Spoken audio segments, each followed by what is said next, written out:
In a hidden chamber, hooded figures gather around a massive stone door as it begins to open.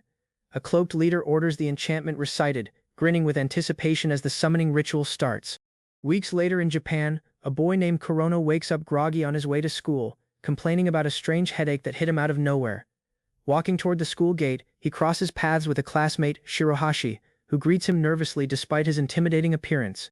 She stumbles over her words trying to say something, but the pounding in her head leaves her unable to finish the thought. Regaining her composure, she reminds him not to skip today's literature club activity, catching him off guard. Inside the literature club room, tension lingers between them as Kuro quietly writes in his notebook while she watches from a distance. Guilt creeps in as she apologizes for how awkward she's been acting, while he assumes it's simply because his looks unsettle people. Later she admits she needed to speak with him urgently despite it being a day without club activities, leaving him visibly nervous. Steeling herself, she begins to confess her feelings, only managing to say she's always liked him before the moment is interrupted. Without warning, a violent pain rips through Kurono's skull, distorting his vision into a nightmarish blur. Agony consumes him as his classmates panic, screaming and calling his name while he collapses under the unbearable force gripping his mind. Darkness swallows him, and when his eyes open again, he finds himself somewhere unfamiliar, stunned to realize he's still breathing. Unconscious and stripped of his surroundings, his body lies at the center of a glowing magical circle, hooded figures standing over him. The masked cultists panic among themselves, confused by his sudden collapse and unsure why the ritual isn't behaving as expected. As Kuro stirs awake, a strange ring-shaped device hovers above him, and he realizes with horror that his body refuses to obey him. Terrified, he begs them to stop as the device is forced onto his head, triggering a surge of searing pain that overtakes his senses. When the agony fades, he questions whether he survived at all, collapsing weakly onto the floor in exhaustion. An elderly hooded man steps forward, clearly commanding authority among the masked group, prompting Kuro to size him up warily. Sensing danger, Kuro lets out a defiant roar, refusing to submit as the old man coldly commands his death. Struggling against the pain radiating from the device on his head, Kuro is forced upright by an unseen compulsion, his body rising against his will as the word obey echoes around him. Bound and pierced by arrows, Kuro screams in agony, desperately clinging to the hope that this nightmare will end. A voice orders him to wake, but he insists this can't be a dream, since he'd already be dead if it were. Thrashing against his restraints, he begs whatever force controls this world to release him back into reality, pleading for it to happen fast. Exhausted and broken, he collapses onto the cold stone floor, murmuring his wish to simply go home. A masked figure orders him to stand and walk, addressing him only as, "No, 49, before commanding him to leave the chamber. Shoved forward through a heavy door, he stumbles into an unfamiliar hall, disoriented and wary of his captors.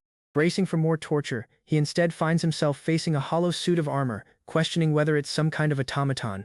Refusing to believe any of this is real, he protests against the absurdity of fake experiments and black magic, right before he's ordered to fight the armored opponent using dark power.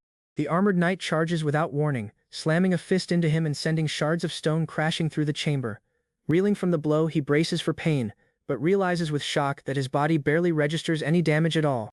Fueled by adrenaline, he roars and throws himself forward, colliding with the knight in a violent exchange of strength.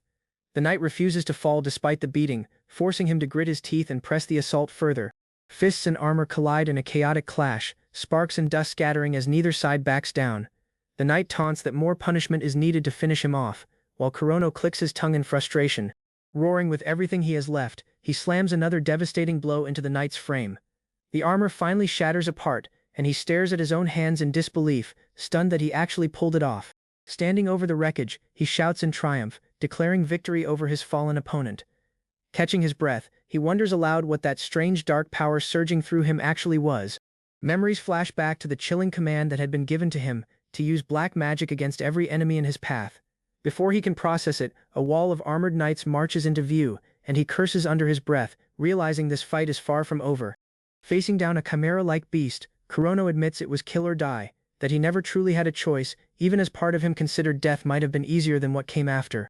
Dragged back once more, his broken body is forcibly revived inside the summoning chamber, dark liquid dripping from his restrained arms. Clenching his fist, he vows to grow stronger, sparks of dark energy crackling around his knuckles. He reasons that the strange power implanted inside him has to be magic, the same black aura that had unconsciously burst out of him before. Because that same aura contracts unpredictably, he can't rely on it as a proper weapon or shield, yet it still lets him tear through lesser demons in a single strike. He acknowledges that he only learned to wield it by risking his life over and over, since the masked men never bothered explaining anything to him. Through repeated forced experimentation, his body has been reshaped entirely, granting him inhuman strength, stamina, and senses far beyond what a normal human could possess. Even the memory of Shirohashi's face from that day in the literature club feels distant now, buried beneath the identity forced onto him as Kurono Mao. Determined to survive whatever comes next, he tells himself he has to endure before he fully turns into nothing but a slaughtering machine. Grappling against a massive stone golem, he swears he'll return to the human world as himself, still human, no matter what. Ordered out of his cell again and referred to only as No. 49. He walks forward in silence, resigned to another trial. A new armored figure stands waiting in the arena, mechanical joints creaking as it readies itself. He questions whether it's the same type of doll from before, surprised to learn this is already the 14th one he's faced. Caught off guard, he barely reacts in time as the knight unleashes a violent burst of black flame magic toward him. Gritting his teeth, he wonders if he can channel and release the same kind of black flame in a single concentrated blast. His attack connects directly, scoring a solid hit against the armored opponent. Pushing forward to close the distance, he's startled to discover the knight can summon a shield to block his advance. Sparks fly with every exchange as their attacks clash again and again, and he realizes this enemy is nothing like the wooden dolls from before. A sudden stomp rattles the ground, catching him off guard mid-strike. With a final crackling blow, the knight's armor bursts apart, and Kurono stands amid the wreckage, breathing hard as the fight finally ends. Pressing his advantage, Kurono lunges forward with a final surge of strength, determined to land one more decisive shot against his mechanical opponent. The armored knight throws up a defense, bracing its palm against the incoming blow as sparks erupt from the impact. The defense fails completely, its gauntlet cracking apart under the pressure before shattering into pieces. Letting out a furious roar, Kurono channels everything he has left into the final strike. His fist drives through with devastating force, a brutal pile bunker of raw power tearing into the knight's frame as blood suddenly splatters across the ground. The armor collapses in a heap, and confusion floods him as the enemy is announced as experiment number 48, a failed subject that ends the trial right there. Staring at the wreckage, he insists he had only been fighting a lifeless doll, refusing to believe what he's seeing. Denial grips him as he stares at his blood-soaked hand, insisting it's a lie, that something like this simply can't be true. Realization crashes down on him as he understands the doll had been a person all along, someone with black hair and black eyes, possibly even a fellow Japanese person like himself. Horror consumes him fully as he screams in anguish, collapsing over the body, unable to accept that he has just killed a human being. Watching from the shadows, the masked leader grins with dark satisfaction, praising the outburst as exactly the spirit he wanted to see awaken. Inside the Cathedral of the White, preparations were underway to welcome Cardinal Rs.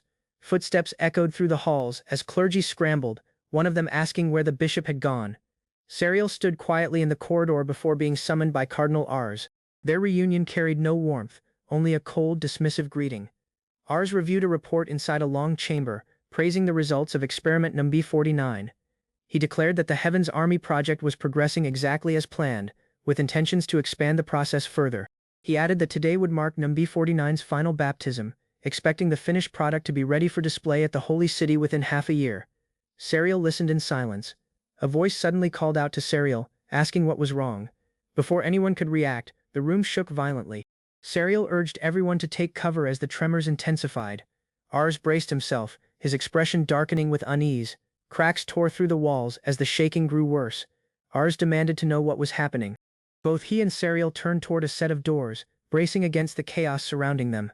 The long table inside the chamber lay wrecked, debris scattered across the floor. Rs remarked on the strange nature of the quake, noting how sharply Serial had predicted it. Another cleric asked if the situation was finally under control. Serial remained expressionless despite the exhaustion showing on her face.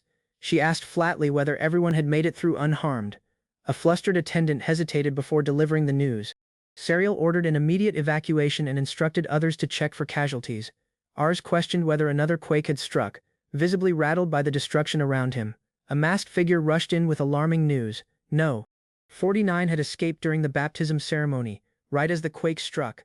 Moments earlier, inside the ruined experimental chamber, a bloodied boy lay collapsed among the wreckage, recalling how he had been brought there for his final baptism. That day, something inside Kurono Mao's heart had died.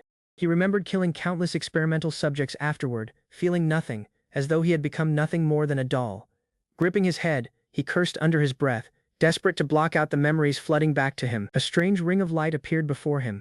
Confusion crossed his face as his hands trembled. He realized in shock that the device once fixed to his head had come off entirely.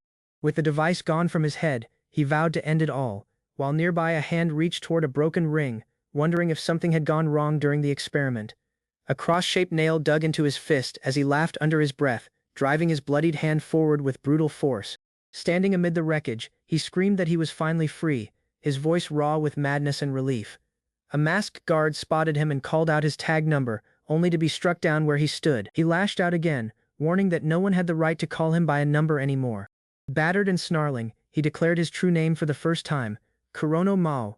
Another guard's helmet shattered under his assault, blood and fragments scattering across the corridor. He collapsed briefly afterward, clutching his fist in pain from the force of his own attacks. Forcing himself back up, he cried out in agony before smashing through another barrier in his path.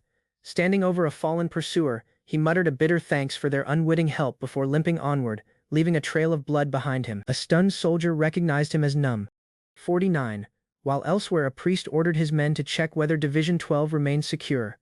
Word spread quickly that Num 49 was escaping, prompting orders to alert the priest immediately. Concerned officials debated whether Serial alone could contain someone as dangerous as him. Ars reassured them that her strength alone was more than sufficient, hinting that her power far exceeded what any single experiment could match. Kurono pressed forward through the ruined facility, questioning aloud just how vast this laboratory truly was. Armed now with a blade, he wondered whether killing every pursuer had been a mistake, regretting not forcing information out of them first.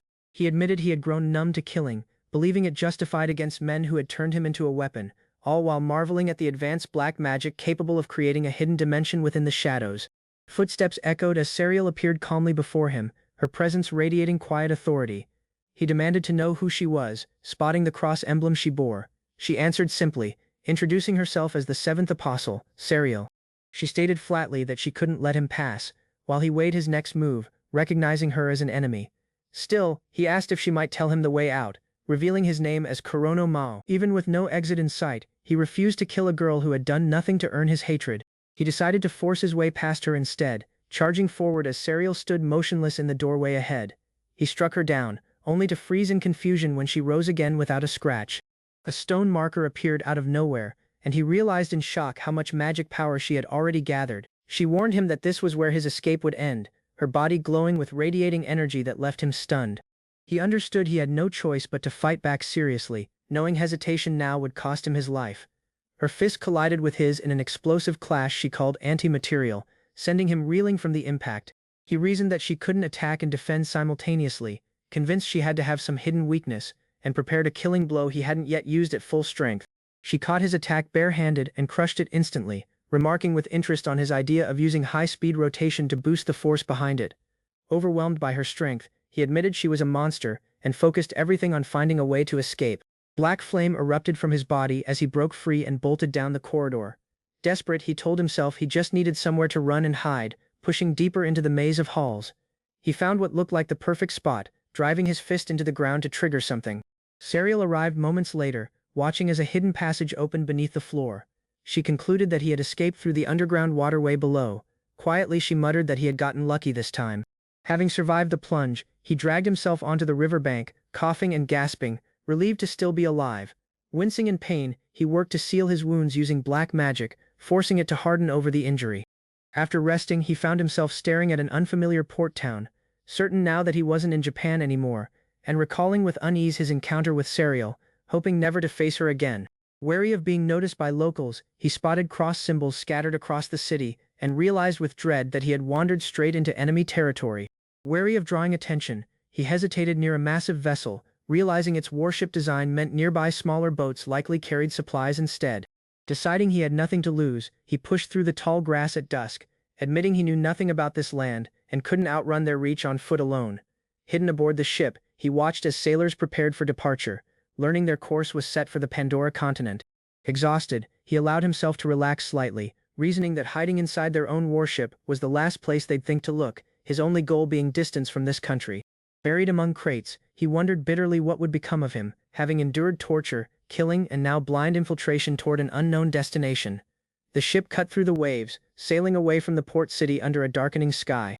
Drifting in and out of sleep, he mumbled for a few more minutes of rest, unaware of a strange sound stirring nearby. He jolted awake, shivering violently, confused by the sudden cold gripping his body. He found himself alone in an unfamiliar forest, surrounded by scattered crates and broken wood. Studying the wreckage, he wondered if something had happened during the journey. Noticing the box he'd been hiding in was destroyed. A faint shimmer caught his eye nearby. Startled by the glow, he crept closer, questioning whether it belonged to some kind of living creature. To his shock, a small winged girl fluttered before him. He stared, stunned, wondering aloud if he'd just found a pixie. Extended, gleaming golden hair framed her delicate face. Tapered hearing showed out clear signs of an elf. Kurono unsealed his gaze to an unknown sight. A maiden with shining rainbow pinions watched him carefully. Her aura projected enigma, yet concern softened her expression. Resting amid the grass, she appeared cautious yet unafraid. She tapered to the rock far above. Kurono looked and ensued her motion. The awareness hit he had downed from there. About them rested damaged barrels and shattered crates. The recollection came he had been beside the transport cargo when everything plummeted. Sometime throughout the fall he lapsed consciousness. This maiden surely have assisted him. With comfort he verified he was unhurt. Her strained features lit into a gentle smile. Her mood felt brighter. In quiet, a silent connection formed between them. Kurono presented alone, unsure how to address the mysterious girl. Hearing maou, she gazed puzzled, linking it with a demon king. He rapidly clarified her, embarrassed by the implication. Her continued attempt to say Kurono brought an unexpected warmth to his chest. No one had given him such compassion since coming in this world. Gently smiling, the maiden uncovered her name Lily. Her bright voice took Kurono off guard. Under her soft tone he felt a sense of sincerity he hadn't known in a long time. Abruptly, a surge of power erupted nearby. Second fairy emerged, yelling furiously and demanding Kurono's immediate departure. Stunned, Kurono reflexively moved back from the unexpected threat. Additional fairies reached, their voice sharp. One blamed the fairy girl of intruding. Kurono recognized she had endangered all just to help him. Charges sliced hard as one fairy dismissed Lily as a false fairy, claiming she wasn't meant to exist. Lacking doubt, the little fairy changed the subject, ordering Lily to eliminate goblins seen near a cave. Kurono and Lily were shoved out, regarded as outsiders regardless of their intentions. Kurono moved ahead, incapable to stay silent. Stunned by the unjust command, he questioned if they truly expected Lily to face monsters alone. His anger increased with every careless command. As the fairies had sorcery, he couldn't dismiss that Lily was still just a young girl. Their assurance in her skills didn't alter how vulnerable she seemed in his eyes. Departed beyond, Kurono gazed up at the sky. Fairies, he believed, were meant to be gentle. This reality proved otherwise. As they moved across the forest, Lily explained the fairy garden's sacred heart, the spring of light. She talked of a relic protected there, vital to all fairies from birth. Regardless being driven out at creation, Lily felt it was her duty to protect the forest. Kurono, greatly shifted, recognized he couldn't leave such a selfless girl behind. Lacking doubt, he offered to handle the goblins himself. Saying he could use sorcery also, Kurono promised to take the risk so she wouldn't have to. Lily paused, but finally consented. Her solely requirement was basic: he had to escape if it became too dangerous. Concealed amid the shrubs, Kurono observed the goblins. Assured from earlier battle experiments, he whispered to Lily. She inquired if they should truly slay them all. He agreed, lacking delay. Lily quietly described that even a one goblin left alive would lead to 30 more. Her voice was calm, but the warning sent a chill through Kurono. Kurono readied to move, telling her to stay hidden. With his sorcery rising, he concentrated his energy, confident the enemy numbers were still manageable. Nearing the monsters, he prepared a technique he devised during his time in hiding. The strategy was to load all his sorcery bullets and unleash them in one devastating burst. Simply as he collected their focus, chaos erupted. The monsters rushed, but Kurono stayed steady until he noticed Lily had followed. Resolved, the black mage ordered her to remain close. Sorcery burst as he rushed a simultaneous release. Jointly they confronted the danger not as hero and burden, but as allies.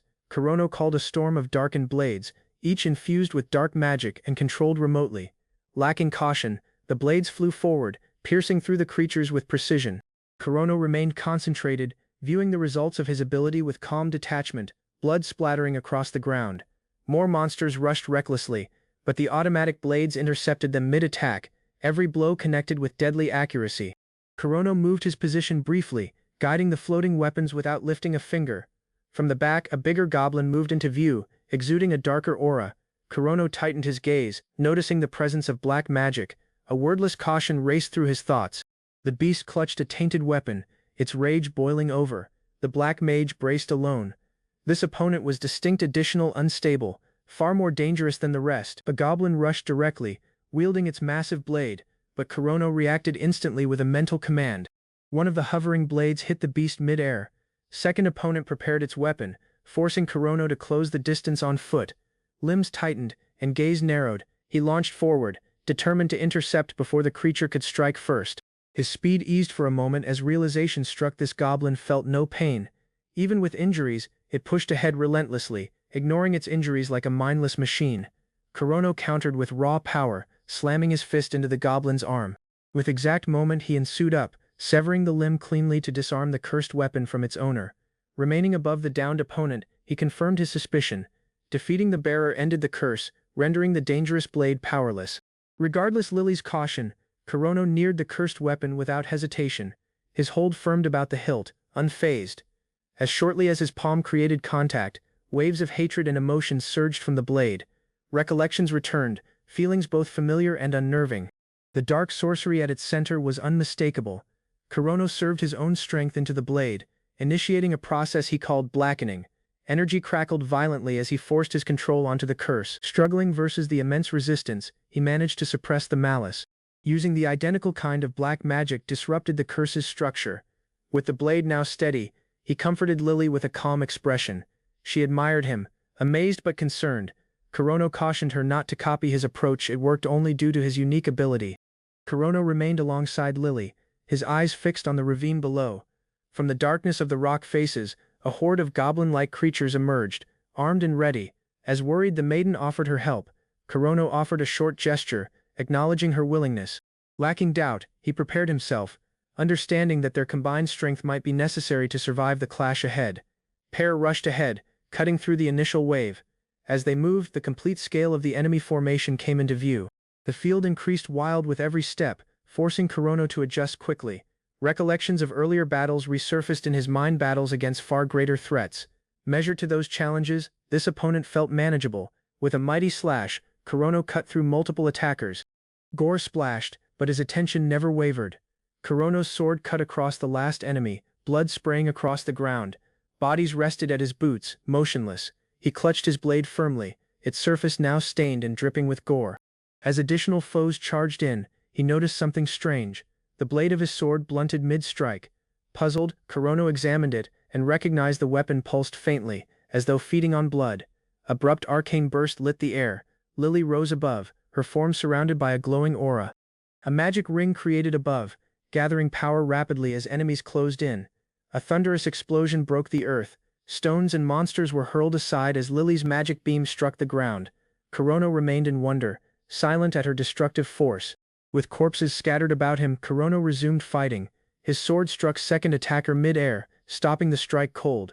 A huge goblin leapt from alone, aiming to strike Kurono while his back was turned.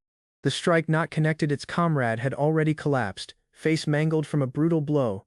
Kurono shifted quickly, cutting through the mob with practiced force. Second goblin rushed ahead with a blade, but it fell short before landing a single hit. Fear expanded as the surviving creatures witnessed the slaughter. One last goblin fighter remained trembling. Kurono neared with weighty strides, his weapon dragging behind. No doubt ensued. In one fresh move, Kurono's sword cleaved through the goblin's body, ending the confrontation with brutal finality. Scanning the field, Kurono cleared his face, exhausted. Many of corpses encircled him. He remarked about wanting fresh clothes. Lily set out softly from alone, breaking the heavy silence. Kurono admired Lily's sorcery, plainly impressed by her overwhelming power. She grinned bashfully, waving off the compliment with modesty. Regardless the violence, her cheerful tone softened the heavy atmosphere. Changing attention, Kurono noted the enemies hiding within the nearby cave. Lacking doubt, Lily lifted her hand, as if already prepared for what came next. She rose upward, second complex spell forming above her. Kurono observed in doubt as she easily summoned a second magical circle, even more radiant than the last. Enormous ray of bright erupted from the sky, crashing down near the cave entrance. Rocks shot, and monsters inside had no time to react before the blast consumed the area. Later the smoke cleared. Kurono stood quietly amid the rubble. Lily lowered alongside him, moment heavy. Next Kurono gazed at Lily, yet stunned by the magnitude of her magic. What had appeared impressive times ago now sensed terrifying. She said his identity gently, snapping him out of his daze. He looked to features her, gaze still filled with lingering disbelief and respect. With a mild grin, Lily proposed they return home. Her tone bore ease, easing the tension in the air. For a while the field sensed distant. Kurono offered a small chuckle. Weary but thankful, he agreed. Together, they started walking away from the ruins, leaving behind the wreckage and silence. Backward at their simple cabin, the atmosphere shifted to peace. Kurono served drink with calm hands. The battle alone then vanished, replaced by a quiet comfort only the cabin and Lily could offer. Kurono rested down, warmth climbing from his cup. It had been an extended while since his final peaceful tea. Thankful, he appreciated Lily for her help, her magic. Inquisitive, he inquired why she didn't have a mug. Lily confessed gently that there was solely one. It hadn't mattered prior the woman not had visitors. She uncovered anything additional personal. Kurono was her first guest. For someone who lived in seclusion, his aura altered something. Her tone shook briefly, but her smile remained steady. Kurono lifted his mug anew, casually declaring himself her first friend. It was a basic motion, still it meant the world to her. Using no doubt on, Lily embraced him firmly. Shocked, Kurono almost spilled his drink. That day, her loneliness shattered, exchanged by laughter, comfort, and a single word that meant everything: friend. The home remained silently beneath a cloudy sky, surrounded by the peaceful hum of nature. Within, the space lasted the fading scent of tea and warm wood. A weathered relic heart rested in the grass, its presence stirring curiosity among the two companions. Lily described that the heart formerly belonged to an old magician. The black mage moved ahead, drawn by intrigue. As he arrived for the lock, abrupt hurt surged through his hand, evidence of a magical trap. He ensued Lily's instructions and channeled sorcery into the heart's keyhole. The mechanism responded using a weighty click, and the lid gradually creaked open. Pair observed as the ancient sorcery seal faded away. Within the heart rested a bundle of robes, a wand, and a blood-stained dagger. The black mage cautiously unfolded the garment, shocked by its make. The fairy girl encouraged him to try it on, lacking doubt. Formally dressed, Kurono praised the garment's craftsmanship. Its sense bright, still powerful. Assurance flashed in his gaze. A towering lizard man stopped the path, his plated aura casting an intimidating shadow across the road. The black mage stilled, uncertain whether this creature was friend or foe. Rather than strike, the lizard man greeted them with respectful interest. He recognized Lily and agreed Kurono's aura later a brief introduction. Accepting their purpose, he permitted them across without issue. As they moved additional into the settlement, Kurono watched the rustic architecture and peaceful surroundings. Lily guided the way confidently, revealing it was a location she visited frequently called Ir's Village.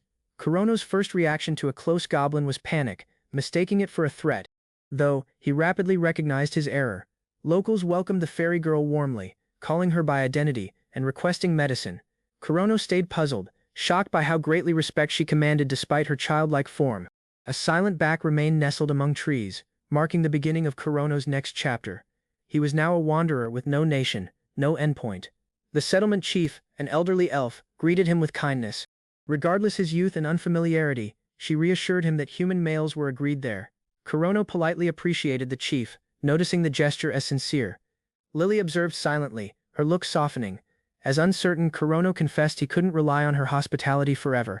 Her abrupt outburst took him off sentry. The fairy girl clung to him, declining to let him go. She pleaded with genuine feeling, unwilling to imagine her nights lacking his presence. The chief comforted him that fairies speak solely from the heart. Seeing Lily's steady look, Kurono stopped.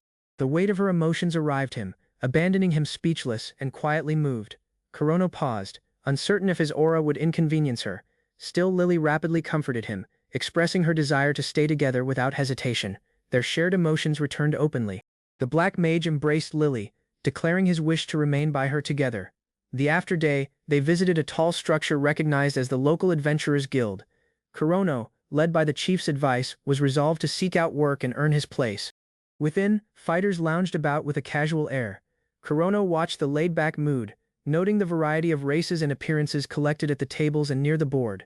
A cat-eared maiden exhaled theatrically. She vented her anger, complaining about being overworked using several tasks.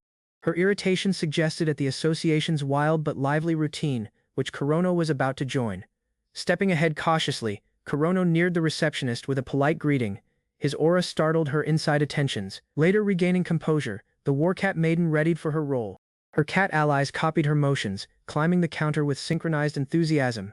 Energetically extending her arms, she delivered a bright welcome to the Ir's Settlement Fighters Guild. Her attitude packed the hall with power. Inquisitive about the association's understand, Kurono explained his intent to register. Lily watched carefully as he engaged with the animated Warcat staff. Introducing herself as Nyareko, she announced her role as the association's showgirl. Close, Lily knelt to examine the lounging cat, amused by its laziness. Regardless Nyareko's excitement, even she couldn't flee Lily's blunt honesty. Kurono remained silently, adapting to the guild's eccentric staff. Kurono presented alone officially, causing Nyareko to protest the use of honorifics. She waved it off and gave to explain the association's system. With excitement, she outlined the association's purpose, handling quests from throughout the nation. An enrollment deal was offered. Regardless the unknown text, Kurono could understand it due to translation magic. He packed it out whilst accepting the convenience without much gratitude. The word class arrived up after. Inquisitive about its definition, he inquired for clarification. Nyareko described it represented one's battle role, crucial for appearing balanced teams. Lily, yet lying close with the lazy cat, heard to the explanation. Rather of a formal class system, fresh recruits merely chose how they wished to be referred to. Kurono recognized the association operated on flexibility additional than rigid structure. Selecting the unusual class Dark Mage, Kurono submitted his form. Nyareko appeared intrigued by the choice, as she assured him experience wasn't required. Shortly later, a metallic association card was crafted and set before him. His identity now belonged to the records of fighters. With excitement, Nyareko greeted him formally. Her lively style stayed consistent as she completed the registration ritual in her own unique style. A suggestion to take on a mission was created, but the Black Mage declined. Lily, previously dozing off alongside the cat, had no plan of moving either. Carrying her silently, he moved beyond into calm surroundings. Awakened from her sleep, she stared in confusion, unsure of when she had been picked up. Dusk had previously cleared by the time Lily awoke. Kurono bore her softly, describing that he visited the inventory to have a cursed broadsword appraised while she slept. As they moved, he started retelling a local tale. It started in a quiet frontier settlement where a beautiful woman once lived alone. Not simply praised for her look, she was intelligent and highly skilled with the sword. She too occurred to be the cherished daughter of the village mayor. Danger finally reached. A youthful wizard arrived to the village, tasked with defeating monsters that threatened the region. The wizard guided the settlement soldiers to confront the beasts. Though, their strategies were ruined. The creature's crafty chief ambushed them, forcing a retreat and delivering a stinging defeat. Regardless loss, the youthful mage didn't give up. He came solo to the mountains but arrived back once more injured and unsuccessful. Locals started to lose trust in him, as the mayor's daughter continued to care for his wounds. While elapsed with continued failures, finally she inquired to join him on a hunt. Worried for her well-being, he rejected, but her request remained firm. Declaring herself the mightiest fighter in the settlement, she insisted on joining the fight. Her reason was basic: she desired to defend the place they both cared about. Confronted with her resolve, he yielded. She arrived readied with a broadsword, concealed and ready, convinced it could help them turn the tide. Jointly they rushed an attack. Later, a complete day of battle, their teamwork drove the monsters back. Kurono remained proud, believing he had rescued the settlement at last. As he grinned, the locals scorned him, dismissing his efforts as too late. Regardless his fine motives, distrust overshadowed gratitude. The chief, fearing for his child's well-being, ordered Kurono to leave. Quietly he looked off, walking past the villagers who offered only cold stares. Alone the maiden remained still, watching him go. Solo in her mind, the maiden couldn't understand their rejection. Uncertainty increased into resentment. She asked their brutality, incapable to accept that Kurono's courage was met with exile. Distorted images of the locals transformed into monstrous figures in her mind. Bitterness completely overtook her. Empowered by Kurono's sorcery, her sword hit down those who wronged them. The initial to fall was her own parent. Kneeling in doubt, Kurono gazed at the maiden whose smile pierced deeper than any blade. Gore soaked the earth where locals once stood. The maiden grinned eerily, her sword wet red. A grotesque grin stretched throughout her features as she declared her love, standing amid the carnage she caused. The realm tightened to simply the two of them. All beyond that connection was labeled an opponent. From this distorted affection and resentment, a tainted sword emerged, one that spared no one. Now a relic of blood-soaked tragedy, the blade bore identity: tainted blade, slasher. Its violent legacy sealed within cold steel, remembered through whispers and warnings. Ages afterward, Kurono retold the tale to Lily. Gratitude to appraisal sorcery, he eventually learned the full truth behind the weapon they once wielded without understanding. Kurono uncovered a staff and dagger alongside a robe, explaining their power to Lily. The cane, named Dark Barrister, replica, amplified his dark sorcery, drawing curiosity from the elf. Her palm reflexively arrived for the cursed blade. Immediately, dark power surged as Kurono shouted in warning. Later calming down, she looked her eyes toward Kurono. A silent query shattered the silence, asking what became of the pair connected to the cursed blade's origin. He grinned softly and stated they lived happily ever after. As short his remarks lingered, Lily continued the phrase gently, gaze fixed on the weapon that had shaped such a dark past. Beyond, darkness covered the home. As Kurono talked about second arcane item, he noticed Lily drifting into thought, his voice fading into the background while she remained lost in the story's ending. In the wreckage of the holy metropolis Elysian, a lone person stepped through the chapel doors. The quiet was weighty as the long-haired lady advanced down the aisle of the crumbling sanctuary. Within, a robed man waited her coming. He spoke her harshly, noticing her as Sariel, commander of the Cross Army. Two elder priests watched her carefully. One, doubtful, noted Cardinal Ars's endorsement, questioning her appointment. With solely a gesture, Sariel recognized the remark. Charges ensued. They thought she had let a risky person escape on purpose. Quietly she stated that she had merely ensued orders, justifying her actions by circumstance rather than instinct. As strain lessened, one of them confessed surprise not blame. He confessed he had forgotten Sariel was yet human, shocked her judgment had been shifted by emotion. Boredom remained in the space as the cleric muttered complaints about the chapel's monotony. Yet the decision had been created they would proceed according to strategy, no matter how tedious. A silent order was uttered. With a solemn look, the maiden dropped her head and began focusing. As arcane power collected, the bishop uttered the word, materialize. Lacking doubt, he arrived out and tapped her forehead. Second order ensued, disappear.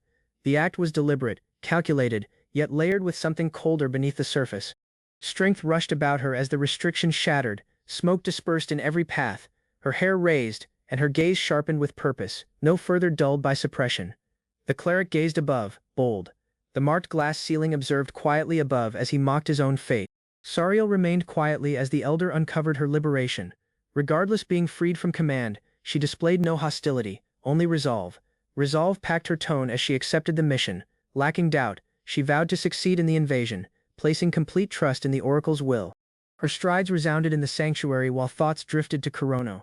Remote recollections of smiles and comfort resurfaced, contrasting the burden she now carried forward alone.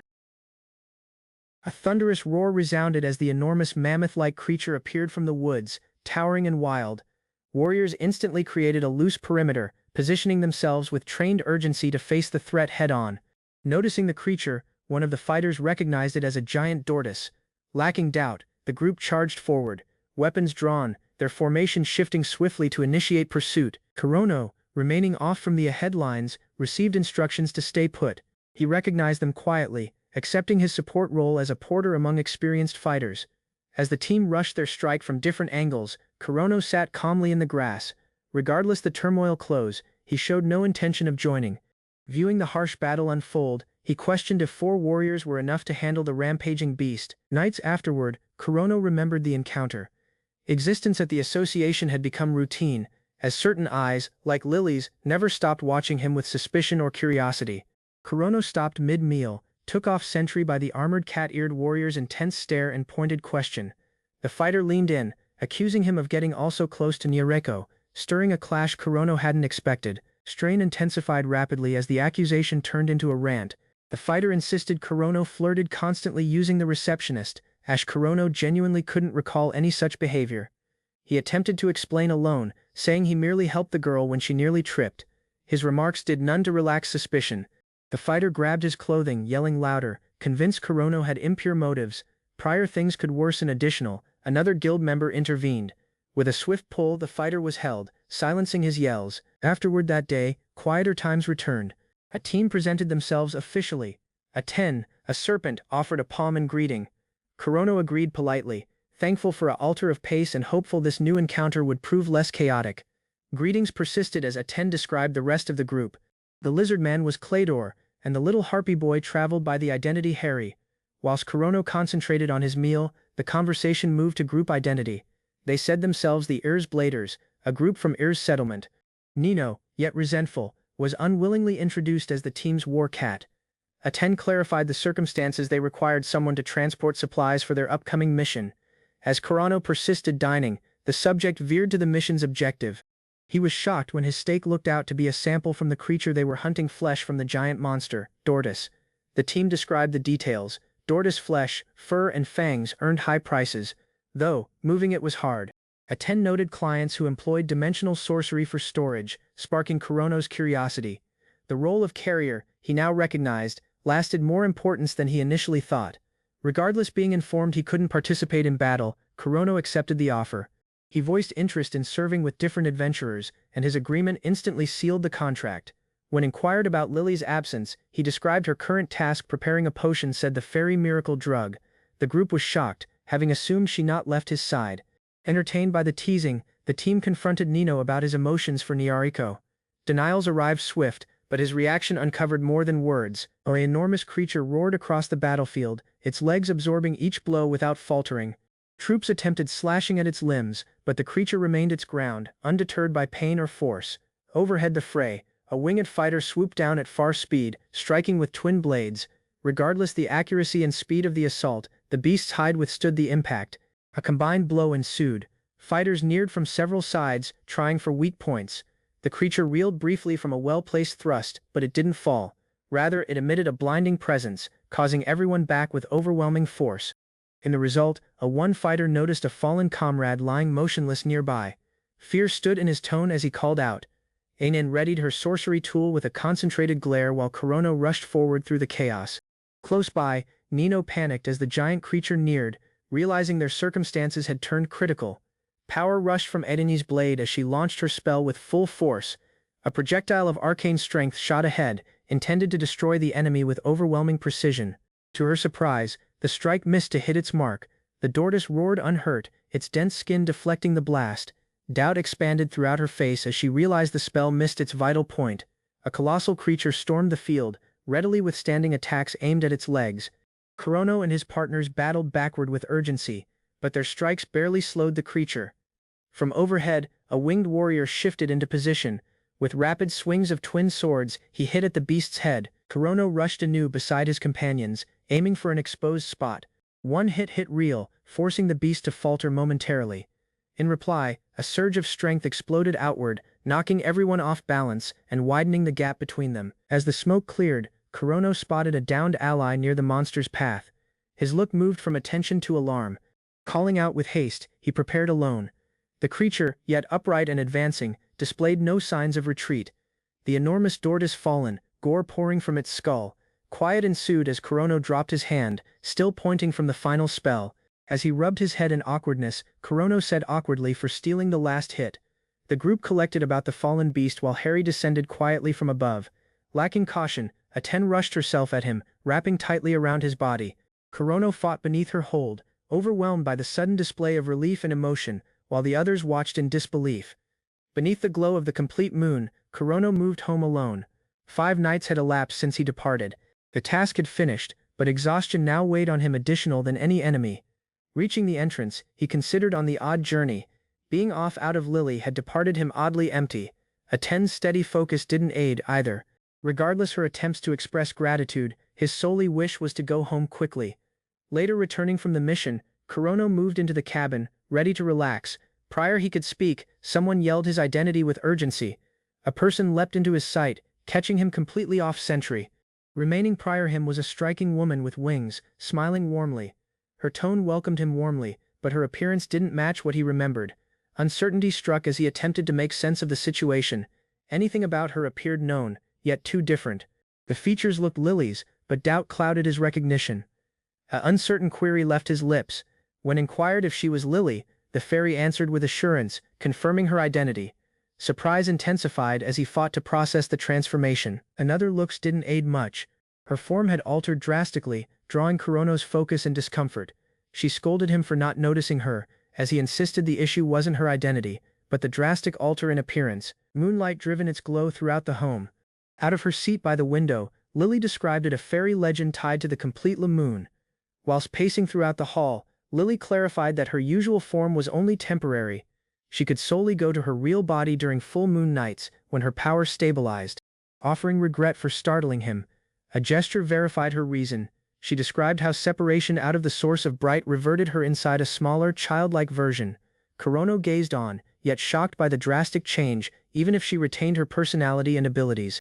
Recollections hadn't vanished. Regardless, solely a month jointly, Lily expressed how meaningful their time had been. Resting close, she reminded him of their shared fights, their meetings, and the trust that had created in such a short span. Worry eased her voice. Noticing the emotional injuries he bore, she softly asked about his past. Lying together, bowed together, Kurono started sharing details of his past. He talked of waking in a woods, puzzled and displaced, and revealed he had escaped from a land called Arc Continent. Interest packed the space. He paused prior telling if she'd believe he came from another world. Lacking uncertainty, Lily reassured him. Quiet ensued for a while. Her eyes eased as she inquired whether he longed to return to his own world. Kurono stared, took off sentry by the depth of her question. Later a delay, he responded honestly. A go would be welcome if feasible, but for now, he'd chosen to stay. Existence here had become his truth, and he'd agreed that. Lacking doubt, she drew him into an embrace. Comfort and reassurance flowed from her remarks he would not be alone. Whatever path he moved, she vowed to remain by his side, no matter what came next. Lying under the moonlight, Kurono talked of his enigmatic arrival in the forest after fleeing from the Arc Continent. He paused prior revealing the truth that he might have come from Second World. Lacking doubting him, Lily comforted him that fairies could feeling sincerity. Her quiet acceptance offered Kurono an unusual sense of relief. A silent while ensued before she gently asked whether he wished to return to his original world. Took off sentry by her directness, Kurono unsealed his eyes, uncertain how to answer. Later a delay, he confessed that while returning would be ideal, he had already chosen to stay. Existence here had become anything worth holding on to, especially with her by his together. Lily embraced him with comfort and vowed he wouldn't feature solitude again. Hearing her remarks, Kurono sensed a weight lift from his core. In her arms he discovered a feeling of belonging he not thought he'd feel again. She exposed and open, agreed Kurono's cloak without hesitation. Her look stayed quiet, but the intimacy of the moment lingered in the air. Kurono, embarrassed, averted his eyes as he gave the cloak in silence. Remaining prior him, Lily's look was hard to ignore. The cloak draped loosely above her, hardly concealing her person. The strain shattered when Kurono abruptly buried his face into the bed, trying to regain control. Heat flooded Lily's features as his reaction took her off sentry. The awkward shift of emotions between them departed a while of quiet neither wanted to interrupt. Kurono eventually raised his gaze and expressed the truth. Lacking Lily, existence in this realm would have been unbearable. Gratitude exchanged awkwardness, and a silent bond settled between them. The fairy girl leaned closer, her gaze gentle. The woman didn't pause. With soft determination, she voiced her desire to stay by Kurono's side forever. Beneath the moonlit heavens, Lily reconsidered her look. Abrupt believed guided her to request fine clothing. Kurono, shocked by the altar, could solely accept her bold and playful demand. Kurono inspected the map carefully, tracing the borders of Daedalus and close regions. The Ear's settlement, beside the fairy woods, stood quietly as the Cross Army gathered at the port city of Virginia. The ruler of Daedalus, Garwanar, had extended sought to unite the landmass but constantly failed. Regardless his ambition, he stayed overshadowed by Sparta's strength and the presence of a formidable black dragon. Pandora landmass, formerly united by a legendary emperor named Maou, had since fractured into rival nations. Now Daedalus and Sparta remained as dominant troops, locked in a strength struggle across the vast land. Opposite to expectations, Daedalus was not frail. In an earlier battle, their forces had repelled the Cross forces with overwhelming strength, proving their military prowess in open battle. Next Kurono assessed the Crucifix forces' position.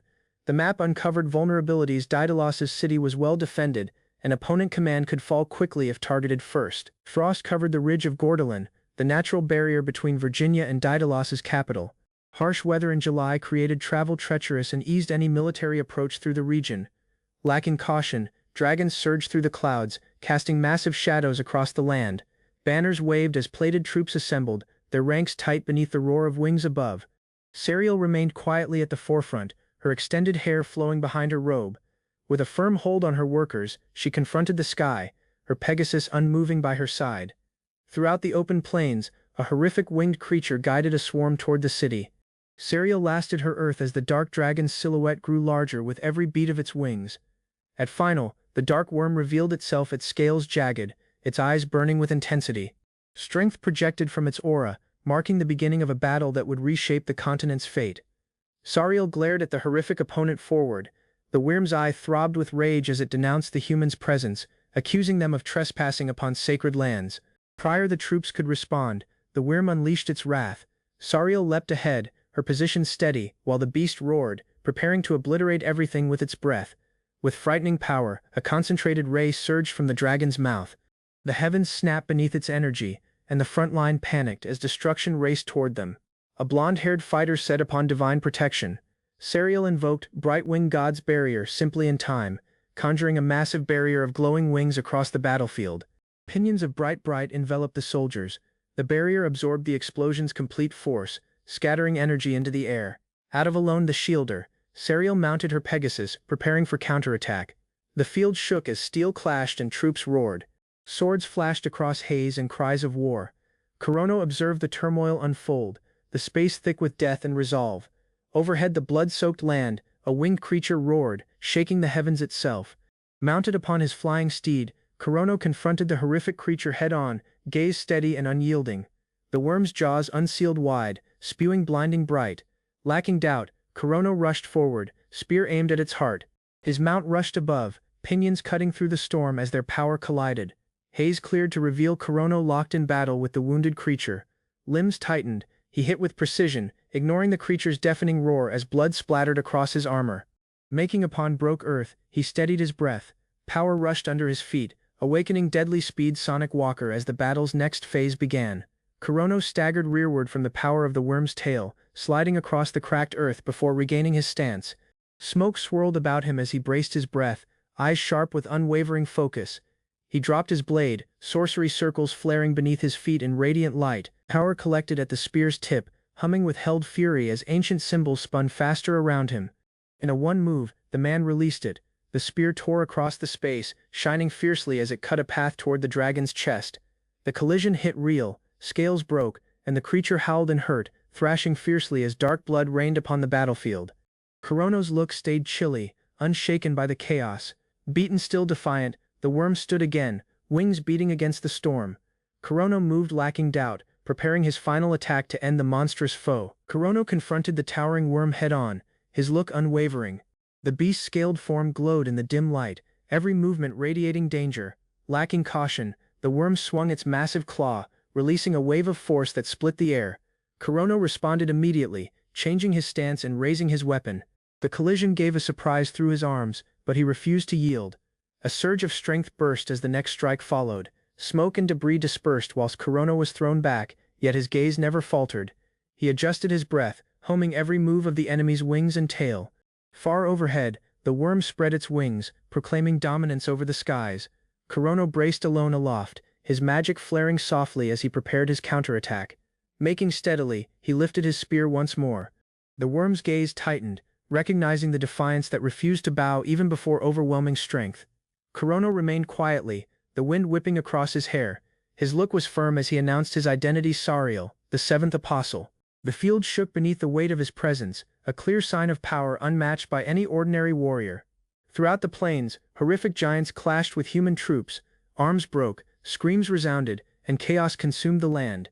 Still all motion halted for a while when the creatures sensed something overwhelming drawing near. A blinding bright tore across the heavens, forcing even the fiercest beasts to shield their eyes.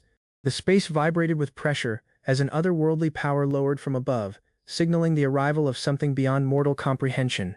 From the heavens, bright spears rained down, stabbing across the dragon's defenses. The creature roared in rage, its pinions took within a cage of searing light. He moved across the storm of power, closing in on the dragon's exposed core. Kurono drove his spear inside Thwerman's hardened scales, sparks flying a collision. His limbs shook from the opposition, and pain spread across his arms. The beast's skin was almost impenetrable, still he refused to retreat. The worm's pinions flared wide, its form radiating violent energy. Bright collected about its massive form, each movement accompanied by a thunderous roar. Kurono braced his position, viewing every motion, anticipating the next attack. A ray of bright burst from the creature's core, cutting through the sky. Kurono shielded alone from the blast, smoke and heat clawing at his face. Gore dripped from his cheek as he readied for second exchange. Haze parted to reveal the creature yet standing, wounded but relentless.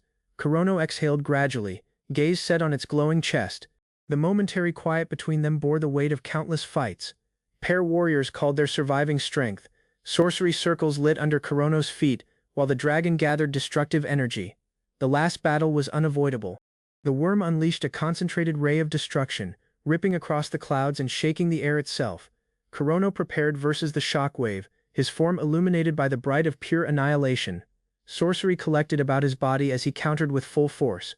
His blade glowed intensely, using every ounce of surviving power into a single spell.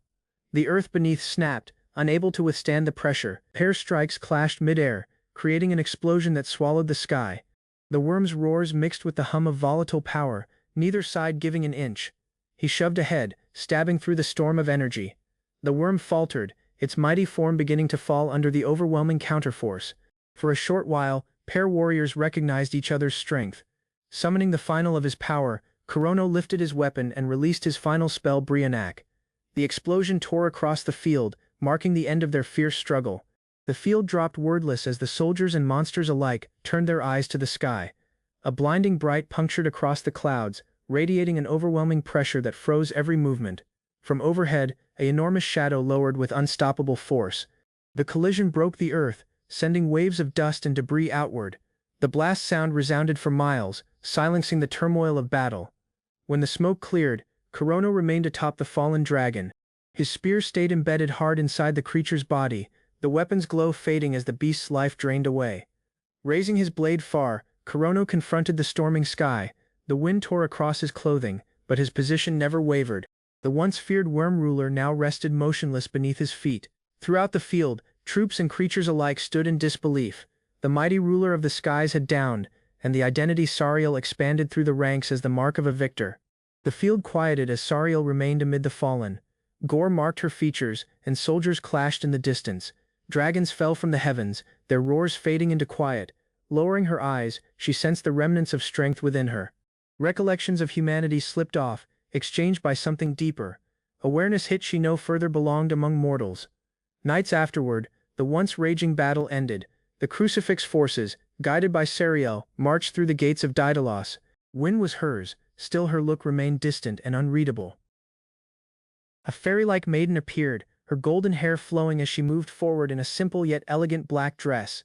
The soft sway of the fabric took the bright, giving her an almost ethereal presence. Observers observed with silent fascination as the garment subtly adjusted to her form. Its material throbbed with enchantment, changing as if living. The garment provided pair peace and defense, woven with ancient magic that balanced warmth and defense. Kurono remained together, lurking his awkwardness behind a faint smirk. The companions admired at the garment's quality and questioned its cost. At the equipment shop, Kurono had confronted the shopkeeper's lively compliments. Regardless his humility, tales of his achievements, including slaying a mighty monster, spread quickly. Amid numerous options, the merchant offered the prized ancient velvet dress, unmatched in quality. The black mage didn't pause. He too observed a peculiar blade, the basilisk bone needle, a cursed item with deadly potential. His funds disappeared in an moment. Even with a reduction, the cost was high. Yet the merchant pleaded with him to buy the tainted blade. Lily proudly displayed off the garment Kurono offered her, glowing with delight beside a skeptical cat. As she praised the outfit, her focus moved toward the upcoming summer arrival festival. Kurono heard as the settlement customs were described. The celebration shared large-scale cleaning with a fresh year-style celebration. Lily, it looked out, played a crucial role caring for the hurt and managing drunken villagers each year without fail. Whilst sharing a meal, the black mage joked about Lily's unexpectedly mature demeanor. His companion responded with a smirk, noting that Lily was practically an adult, even if her look stated different. Puzzled, the black mage asked the statement. He was shocked to learn the fairy girl was 32, far older than pair of them. His look firmed as the weight of that fact cleared in, challenging his understanding of fairy lifespans. Riding the lazy cat like a mount, the fairy girl stayed carefree. Her young glance belied her true age. Kurono lasted his head in doubt, struggling to understand everything he'd just learned about Lily's age and fairy customs. Trying to shift the subject, Nyareiko inquired Kurono about his celebration plans. Assuming Lily would be busy, she suggested at the thought of going jointly. Kurono paused but offered a vague reply, unsure of what to expect. Mind of the celebration remained. Kurono pondered preparing anything homemade, like a treat to give. The guild receptionist playfully teased him, suggesting he could win her favor using sweets. The after-day gave turmoil. A huge beast-like man stormed in, angry above Kurono's promise to attend the festival with Nyareiko. The outburst took Kurono off sentry, and he said reflexively, unsure how it had escalated so fast. Amid the uncertainty, Kurono chose to attention. He'd earned money across quests prior to the celebration. Encouraged by a friend's mischievous strategy, he noticed an opportunity to impress both girls. While scanning a mission notice, Kurono was startled by Aiden abruptly appearing behind him. She tapered out the wreckage noted were distant and suggested abandoning the idea, but his curiosity only deepened after reading the title. Pushed for his intentions, he vaguely noted a personal reason. The Lamia adventurer leaned in closer, suspecting he was later some unusual artifact. The fairy girl, overhearing the conversation, was shocked by his motives. Kurono clarified he didn't strategy to abandon instantly but felt concerned for his family and friends in Japan. Within a quieter hall, she uncovered that everyone in her party had reached rank 3 and discussed going their separate ways. Aten pondered leaving ahead alone but hesitated, unsure about venturing beyond the village by herself. Admitting her anxiety, she voiced discomfort using the thought of solo travel. Unlike her allies, who aimed to help the settlement, her goal was to succeed in the capital. The Black Mage comforted Aten he wouldn't mock her fears. His give to let her enter their team until Daedalus caught her completely off guard, leaving her momentarily speechless. Feeling overcame her, prompting tears to well up. The woman attempted to apologize, overcome by joy. Silently she confessed how greatly it meant to be invited, knowing she wouldn't have to travel alone. Comfort rushed across her as she laughed and ran off, eager to prepare. She'd been engulfed by the believed of going solo, but now, the burden she carried had lifted. He remained yet, viewing her leave. A trace of anger entered in. He wished he had voiced alone additional clearly in that moment, unsure if he truly conveyed how much he understood. Afterward the man came to his usual rhythm. Seeing Lily anew, he inquired if she attempted the ice candies he had made. The woman cheerfully responded, her look as bright as ever. Kurono moved quietly beneath the open sky, lost in thought about exploring the Medea ruins. Alongside him, Lily rose cheerfully, previously wondering if he'd be making sweets again. Afterward that day, they collected ingredients whilst preparing a quick treat. The Black Mage noted how easy it was to find fruits and sugar. Lily consented to assist with her sorcery, excited by the thought of experimenting with new types of sweets. Interest shortly drew Kurono and Lily towards the silent figure. None talked at initial. The witch-like aura disturbed them pair. Lacking leaving, the person remained slouched, unresponsive and oddly still. Kurono inspected the garment and workers, noting how precisely the person resembled a classic witch. The outfit, from the oversized hat to the extended workers, copied images from storybooks. All about her sensed strange. Lily paused prior suggesting the maiden might be dead. As Kurono debated what to do, the person abruptly moved. She remained quietly, puzzled as the enigmatic girl commented on her snack. Lacking doubt, the sorceress extended her hand, politely asking for a bite of the cold treat. Prior Lily could respond, the maiden took a massive chomp, devouring far more than expected. Stunned and wide-eyed, Lily protested as her precious candy rapidly vanished. Not a one bit stayed. The stick dangled loosely out of the girl's fingers whilst Lily sobbed in doubt. Kurono watched quietly as the sorceress calmly apologized, claiming the taste was simply too irresistible. A youthful sorceress dropped her gaze, her stomach growling as hunger overwhelmed her composure. The small glimmer in her weary gaze revealed her exhaustion after a long journey. Times afterward, she remained awkwardly before the others, adjusting her hat as their shocked cries echoed. The little candy she had eaten wasn't hers, still hunger had departed her with no choice. Seated jointly now, the sorceress looked to Kurono with curiosity. The woman inquired if he had formed the delicious treat. Kurono agreed, casually naming it ice candy, whilst Lily heard quietly beside them. Kurono asked the girl's diet, suggesting she eat anything additional filling than sweets. The woman nonchalantly tapped her hat and drew out a gold coin, proving the woman had money all along. Inspecting the coin carefully, Kurono recognized it was out of Daedalus. He remarked that it would certainly cover additional than simply a snack. The sorceress verified, telling if she could use it.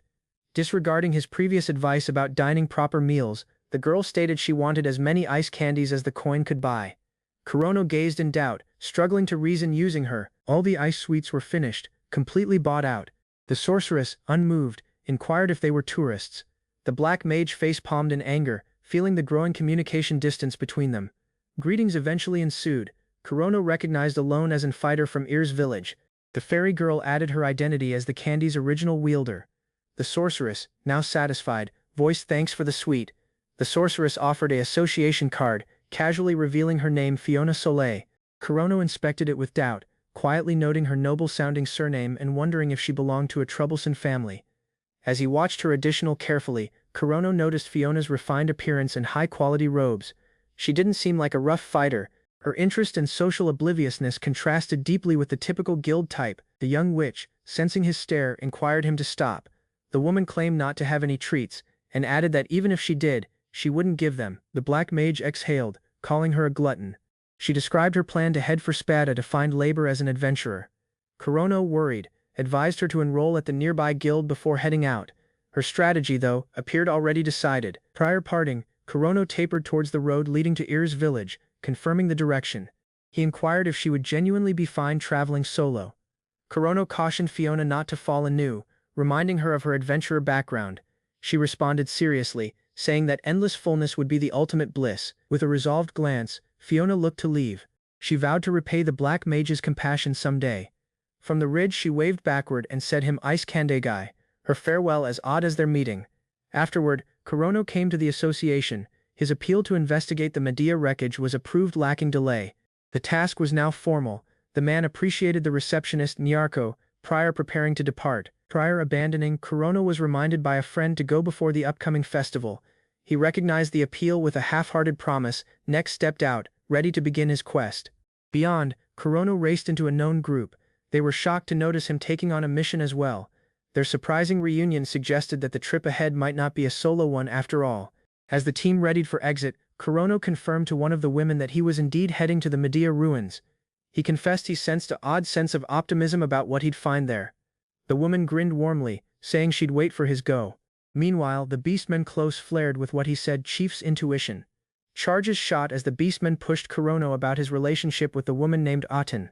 The wile spiraled when second group member charged at Kurono, mistaking the situation.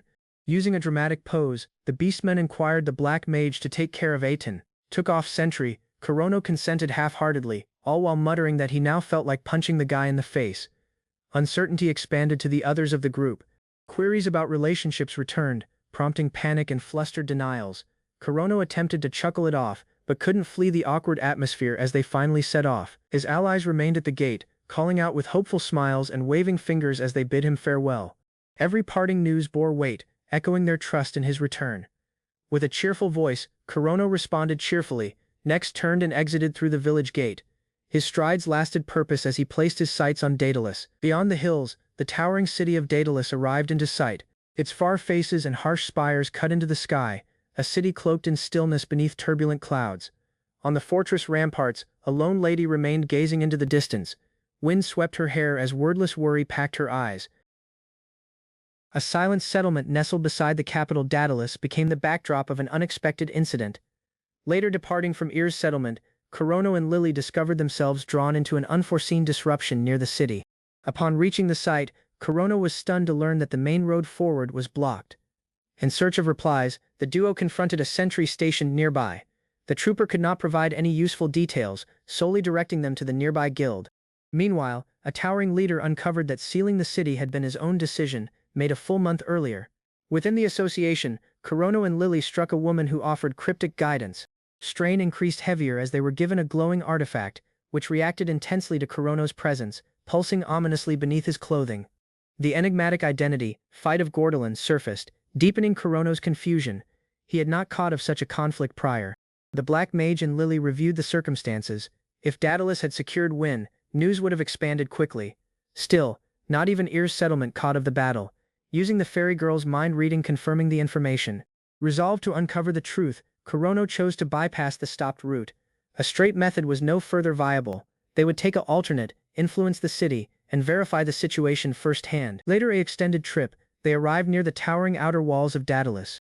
The vast scale of the metropolis overwhelmed them. From a concealed position in the grass, pair watched the city's imposing defenses and planned their next move. Curiously, the doors remained closed and unguarded. No sounds resounded out of within. For a metropolis of such size, its quiet felt unnatural. Taking advantage of the eerie stillness, the Black Mage urged Lily to ascend the faces jointly. With no one in scene, this would be their best opportunity to slip in unnoticed. Using his shadowed powers, Kurono called shadow tentacles to size the massive wall. The power rushed from his hand, anchoring securely to the stone surface. Reaching the top, Kurono connected using accuracy. Lily ensued carefully, pinions fluttering in the quiet air. The whole path overhead the wall was deserted. The man had wanted guards, but no one patrolled the site. Formerly atop the barrier, Lily tapered toward a distant structure.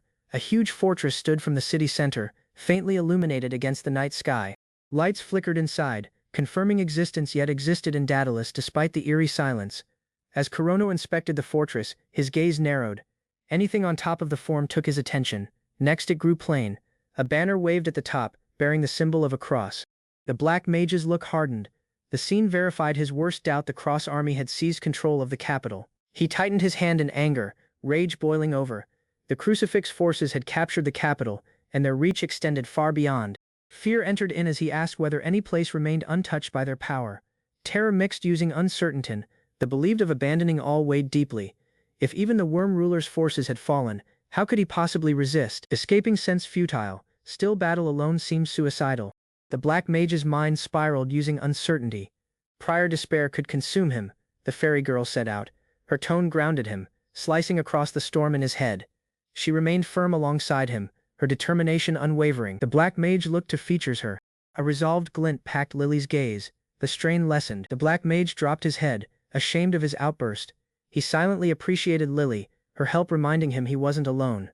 As the path forward stayed uncertain, her words gave him strength to stand once more. Conviction came to the Black Mage's gaze. He recognized he was no further solo. With Lily by his together and locals to defend, he now had something worth fighting for. Purpose on cautioned the companions. He suggested they head back immediately. But prior they could move, and surprising tone echoed through the darkness, halting them in their tracks. The Black Mage looked sharply. His gaze broadened as the aura behind him became clear. What he noticed was sufficient to drain the color from his features. A lady moved out of the darkness.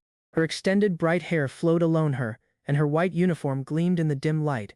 Every move she took bore immense authority. The man core raced. Fire encircled her as she remained tall. It was the Holy Apostle. Surprise and doubt clutched him. Of all the people the man could have encountered, she was the final he wanted. Serial announced that Daedalus was now steadily beneath the Cross Army's control. With no doubt, she ordered them to abandon instantly, denying access to the occupied city. The Black Mage remained wary, bracing for a fight, but rather Serial shocked him. Her task wasn't to arrest them. The man and the fairy girl were free to go for now. Interest defeated doubt. The Black Mage inquired to speak. Serial consented, her look surviving unreadable. The space between them was strained, but not still hostile. From atop the barrier, Kurono voiced the query that had haunted him: why had the Crucifix Army invaded Pandora? Next, Serial's reply was chilly and absolute. Their god, the White God, had chosen this land. She verified their aim lacking shame. Every person on the landmass was to be changed to the Crucifix religion. Opposition wasn't simply futile, it was versus divine will. Kurono asked the consequences of their conquest, his tone packed with urgency. Serial responded lacking doubt. Accepting the violence, she displayed no regret for what had already unfolded, or what was yet to come. Surprise entered into his look as she revealed the depth of her authority. She had previously overthrown Daedalus's ruler and now guided everything he once ruled. Serial announced her role as the supreme leader of the Cross Army. Her steady voice created the reality undeniable. No sign of uncertainty remained in her presence. Accepting the truth, the man dropped his gaze. With composure regained, Kurono spoke her officially, selecting not to provoke a confrontation. Alongside him, Lily stayed wordless, uncertain of what might follow next. As they looked to abandon, Kurono unexpectedly drew Lily into a hug. Her gaze broadened in uncertainty while Serial silently watched from the background. Remarks weren't traded, but strain and fear hung heavily between them. Tightening his embrace, he murmured silent gratitude inside Lily's ear. Surprise stilled her look. Serial's abrupt caution rang out, also late to stop what had already begun. A burst of bright shot upward.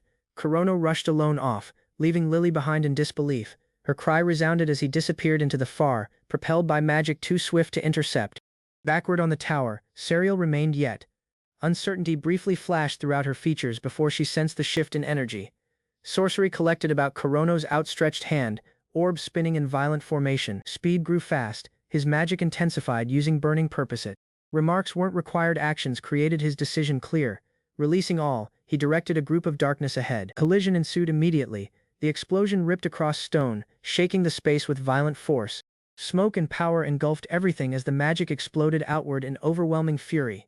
He leapt ahead, gaze fixed on Serial as she soared into the distance. Resolve rushed across him. Escape wasn't an option she would be allowed. Making prior her, Kurono stopped. No guards accompanied the Holy Apostle, no swords drawn, no killing purpose present. She remained there quietly, unflinching regardless, just avoiding his strike. Uncertainty entered into his mind. If she wanted him dead, this wasn't how she'd act. Closer now, he observed subtle features. Her position faltered, her grip loosened. Whatever occurred at Gordelin had departed her exposed. A fighter of her level wouldn't stand open like this unless injured. The woman wasn't battle backward, she couldn't. The black mage tightened his hands. This might be the solely opportunity to remove her and disrupt their forces. Letting her flee could mean additional lives lapsed. Power rushed across his blade as he invoked his sword arts. Lacking pause, he rushed toward her, prepared to strike before hesitation returned. Kurono rushed alone from the snapped ground, closing the distance with Sariel, his attack roaring toward her. A group of power divided the air as he pressed forward with full momentum. Prior he could respond, a harsh force struck his shoulder. Hurt and surprise stunned him. Remaining quietly, Sariel lifted her arm, swords embedded beside her like warnings. The black mage stilled, shocked by her speed. Dark spheres of sorcery encircled his trembling frame. His tone shook with doubt. How could such a perfect opening be wasted? Sariel, unmoved, merely inquired him to retreat. Kurono yelled using renewed determination. He announced his purpose to slay her, even if it meant death. She struck his remarks with a chilling eyes, acknowledging his resolve. The holy apostle responded immediately. A shield stood in ahead of her, absorbing the incoming onslaught. Debris dispersed as Kurono's strikes clashed with her barrier. Her look stayed quiet, unwavering in the face of his aggression. An explosion burst between them as Sariel conjured strength with precise control. The black mage shielded alone, bracing for the pressure that tore across the field. Lacking doubt, he rushed his counterattack. With a shout he commanded his sorcery, sending blades flying towards her. The holy apostle's look sharpened as she sensed the danger closing in. Reacting quickly, she distorted her limb, summoning a spiraling vortex. The called swords clashed aloft, scattering from the pressure as Sariel rose in defiance of his spell. From beneath, Kurono observed in doubt. The woman wasn't simply blocking his sorcery, she was wielding it. Awareness looked to panic as Sariel hurled a wave of magical energy back at him. The explosion hit with unrelenting power. The black mage reeled, hardly managing to defend as the strike connected. Hurt rushed across his body while he fought to stay upright, overwhelmed by the power that was once his. Pressure exploded about Kurono as his limb clashed versus a wave of force. Every limb tensed beneath the shock. Sariel moved in with a tainted blade, driving its edge toward him. His guard hardly lasted. The sword resisted sorcery, its edge absorbing impact without a scratch. Shock flickered throughout his features. Realizing brute strength alone wouldn't break it. Gaze locked using hers, he pushed harder. The holy apostle quietly posed a query, testing his will. Rather than reply, he confronted her straight, taunting her to see the outcome herself. Stepping backward, he readied for a last attempt. The holy apostle's power, even now, stayed formidable. Pause would mean no later opportunities. Sweat raced down his features as he steeled alone for the strike that might decide everything. Sword in palm, the man rushed. Sparks brightened up the space as strength surged into the blade. Sariel struck the attack head-on, robes whipping about her as she raised her weapon with precise timing. Sariel surged ahead with explosive power, launching herself into a direct assault. Kurono firmed his position, realizing the decisive while had arrived. The man charged in, prepared to meet her head-on, his attention locked on a short opening her departed arm lacked protection. Lacking pause, the man slashed downward. The blow connected, stabbing across her guard and drawing blood from her side. Strain sparked between them. Sariel, wounded still steady, claimed he lacked the power to finish her. The black mage smirked softly, declining to accept her certainty. Assurance packed his look as he stood tall. From the darkness, a surprising person intervened. A spike was rushed, a blade laced with basilisk venom. Its trajectory was aimed precisely at the holy apostle's core. The spike punctured her hand instead. The holy apostle's features winced as gore splattered. Kurono observed, wide-eyed, as her retaliation arrived immediately. Her sword snapped versus his sentry, catching him off balance and freezing him in stunned disbelief. Sariel inspected her wounded palm quietly, letting the poisoned needle fall to the ground. No fear returned in her look. Throughout the field, Kurono fought to recover, viewing as she turned toward him without urgency. Gore served from her hand as she clenched the wound. Regardless the wound, her approach didn't falter. Kurono roared in anger and hurt, darkness swelling around him. Every move she took bore more weight than the last. Her palm plunged into his heart, stabbing his shadow-cloaked form with raw power. The collision resounded across his body, halting any resistance. Kurono arrived ahead weakly, mind racing toward the ones he vowed to protect. His tone shook with regret as power slipped away. Sariel remained overhead him, sword in palm, her presence unshaken. Looking down at him, the woman talked gently, not using contempt but knowing Gog. The woman recognized what drove him anything worth protecting. Sariel remained above Kurono's still body, her damaged hand dripping blood. Restoring her departed limb would be essential again. Accepting her weakened requirement, she blamed the price of having recently reformed this physical vessel. Turning off from the field, she sensed none threatening. Her composure lasted, still anything unusual caught her attention. For a while her eyes set forward, narrowed in confusion. Limbs snapped in the far as the wind shifted unnaturally. Anything awakened beyond the woods. Existence about the clearing started to recede. Small power ripples signaled the air, and with them came decay. Under her boots the soil darkened. Leaves drooped, and woods dried as if drained of all essence. Doubt stood in her thoughts. Emerging from the corrupted woods, a fresh person advanced. Pinions expanded alone her, dark gown flowing. Serial's quiet demeanor faltered for the initial while.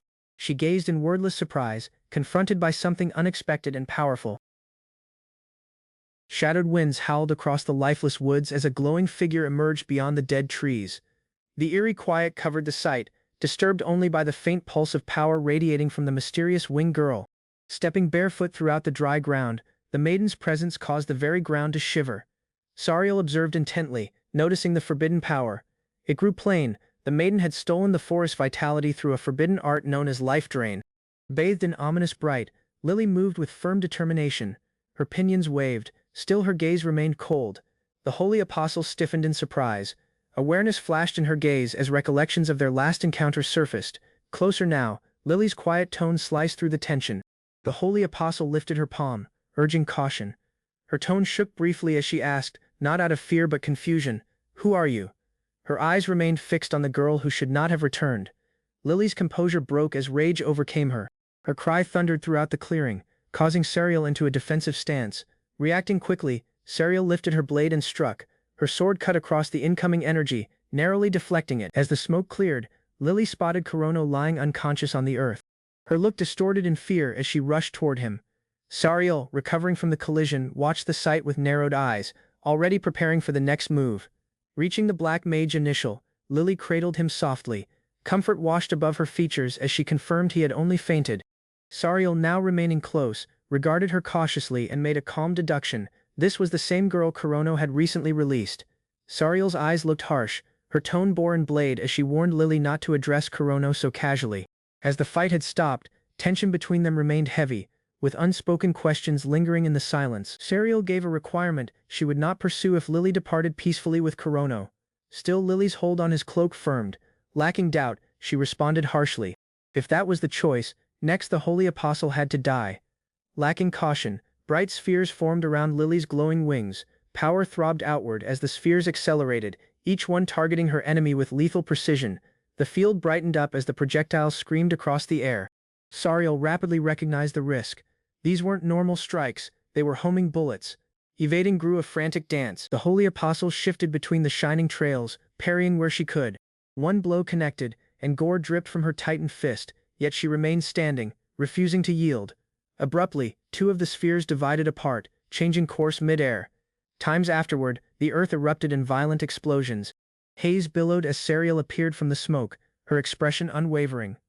A blinding ring of sorcery created high above, etched with unknown runes that shimmered ominously. Sariel reflexively lifted her limb, eyes narrowing as she braced herself for what was to come. Abruptly, a column of raw power lowered from the spell circle, slamming into the earth with devastating force. The resulting shockwave tore into the earth, sending debris flying outward as bright engulfed the battlefield. Sometime in the darkness, the black mage awakened. His tone resounded softly as consciousness returned. Across Titan mind, he repeated one truth to himself. He had to protect Lily, no matter the cost. Gradually, Kurono's gaze unsealed to Lily's gentle voice. Her arms cradled him cautiously as she grinned, thankful. The man stared up at her, disoriented but living. Close, she comforted him, even as night had already fallen. Far from the battleground, nestled hard inside the woods, safety had been found. The fairy girl had gave him there and recovered his blade. The black mage rested up gradually, nursing his aching head. Lily scolded him softly, reminding him not to move so wildly again. Embarrassed, he confessed his plan to defend her had failed miserably, leaving him needing rescue instead. Trying to understand the abrupt shift in her demeanor, Kurono inquired about the altar in her tone. Lily described that throughout the fight, she had reverted to her original form to save him. The fairy girl's caution was firm. She didn't want the black mage battle Sariel anew. Her look looked grave as she pleaded with him to avoid any further involvement with the woman who once nearly destroyed him. Hovering in a loft, the fairy girl uncovered the truth. The change had been triggered by crisis sorcery instinctive, from a less rational version of herself. The black mage stopped at her appeal. Lily inquired him to promise not to throw off his life again. He paused, took off sentry, but ultimately agreed. Crying welled in Lily's gaze as she clutched Kurono's garment, her tone shook with feeling. The woman had genuinely feared for his existence.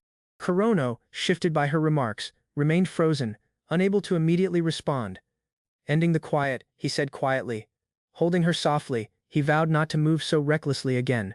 The man didn't want to cause her that hurt ever anew. His voice bore genuine regret and newfound determination.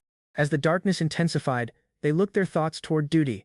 The black mage proposed returning to Ir's settlement. The harm done at the fortress required to be reported quickly. Pear grasped the haste. Elsewhere, Sariel appeared out of the crater, visibly emptied. Her breath eased as her strength waned. Enormous feathered pinions vanished alone her. As the woman had endured the fight, its toll on her was undeniable. Troops charged to the site in alarm. Cries packed the space about the fortress's collapse and the shock of the earlier attack. When inquired about the disturbance, Sariel quietly rejected it. She shared the intruder had previously been handled and moved focus to strengthening the castle's defenses. As troops collected within the damaged compound, one commander reported success. The capture unit had secured command above the surrounding villages, tightening the military's hold on the region. The Holy Apostle's thoughts processed the implications. Kurono's look verified he had created his base not far from the castle.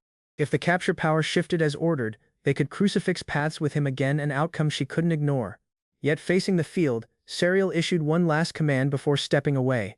She would recover from her injuries, whilst the companions continued advancing.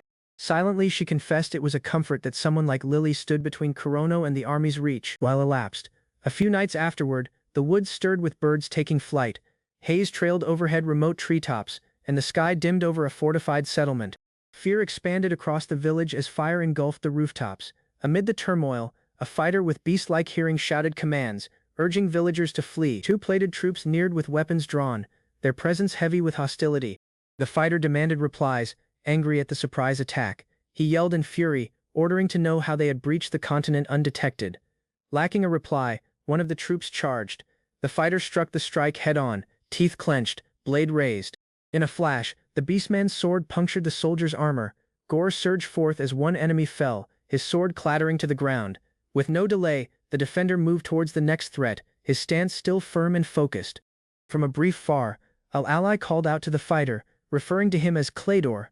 Another knight lunged, only to be met with a vicious counterstrike that split his visor, ending the fight in a single decisive blow. Turmoil engulfed the settlement as plated defenders clashed with overwhelming enemy forces. A lizardman trooper shared the watch committee was under siege. Their power wasn't sufficient, his parent had previously downed. As fire expanded throughout the horizon, the feline-eared youth explained that survivors sought safety in the guild. Aten and Harry had remained alone to defend the retreat. The absence of the black mage and Lily intensified their desperation. Abruptly, a violent sound rang out from the association's direction. Lacking doubt, Nino charged toward the disturbance. Inside the embattled site, the Warcat fighter discovered Harry wounded and bleeding. Two masked assailants loomed close, arms prepared. He kneeled alongside his hurt ally, trying to keep them conscious amidst the chaos. The clash intensified beyond. A towering snake-bodied lady guided the attacking power, surrounded by armed soldiers. Nino demanded replies, but no reply arrived. Alone Harry rested still as confusion and betrayal thickened in the air. A procession of robed forms neared with a chilly, unwavering stride. From their ranks, one announced judgment, condemning the non-human defenders as heretics who could not grasp the truth of the pale god. Their chief moved ahead, eyes sharp with fanaticism. He denounced their very being, labeling them wicked and undeserving of life. The space about him increased heavier with righteous hatred. Contempt packed his tone as he mocked their speech, declining to acknowledge them as equals. Throughout from him the lady tightened her fists, anger boiling over. His remarks shoved her to the blade. Lacking doubt, the opponent's soldiers prepared to strike. Encircled and branded as a creature, the lady raised her weapon, determined to resist the unjust order to be purified. Prior the troops could move, a helmet flew through the air shattered by sudden force. The Warcat fighter had reached in a blur of violence, striking down a trooper mid-charge. Haze yet remained in the air as Nino rushed in, blades clashing against the enemy. The companions verified Harry was gravely wounded, and numerous inside the guild were hurt as well. Battle-worn and bloodied, Nino and the lizardman remained together. With few departed remaining, they recognized they were now the last capable defenders. The chances were declining by the another. The priest's quiet demeanor distorted inside a hateful glare. Veins bulged as he screamed for his troops to surround and slay the 3 surviving resistors. Rage had exchanged his previous smugness. Encircled and outnumbered, the team firmed their ranks. Regardless their determination, the opponent numbers made it clear they wouldn't hold out. The Warcat fighter gritted his teeth, the burden of leadership dropping weighty. With no path to win, Nino dropped his blade. Surrender was the solely choice departed to defend the others. Nino lifted pair fingers, stepping forward to announce their surrender. He pleaded for a ceasefire, emphasizing the aura of civilians and their readiness to stop battle. Prior any reply could come, a sword shot through the air. In a flash it punctured the maiden alongside Nino. Gore spilled as her gaze broadened in shock. Terror took grip as she fallen in his arms. Nino's tone snapped as he attempted to call her name. The bright in her eyes vanished rapidly. Grief exploded inside frantic crying. He leapt ahead, overcome by the pain and rage. The wile of surrender had been broke. Whilst Nino begged her to remain awake, the opponent's leader looked on with disdain. Harshly he announced that surrender was a correct only granted to humans. To him, non-humans deserved solely demise. Fury exploded from Nino's tone as he remained over the girl's body. Vowing not to forgive them, he readied to blow back without hesitation. His rage was sliced brief. An explosion hit him in the heart, sending his body crashing to the ground. The companions could solely watch as his speed was stopped cold. A-10 rushed ahead in protection, but a hail of arrows tore through his armor. The man faltered mid-step, overcome by the opponent's concentrated fire. Close, Clater fell to one knee, gore trailing from his mouth. His power was almost finished. On the earth, the maiden he formerly protected lay unmoving, her eyes blank. The result departed quiet. Faces formerly packed with resolve now stared in disbelief. One by one, they started to fall. Amid the wreckage, the living realized the hopelessness of what remained. Hit from alone, the final woman standing stumbled forward. Gore raced down her together as armored soldiers closed in from both directions, cutting off any chance of escape. Lying wounded, she murmured identity across trembling lips. Her plea for aid vanished as the cleric watched, mocking her prayers and calling them blasphemy against their so-called divine order. Raising his workers, the cleric announced the beginning of a holy war. The man yelled to his followers that their faith would be proven across the extermination of all demonic beings. Laughter resounded throughout the field. The defenders' bodies rested sprawled and punctured, unburied and discarded. Amid the quiet that ensued, a one sword remained untouched, glinting beneath the cold sky.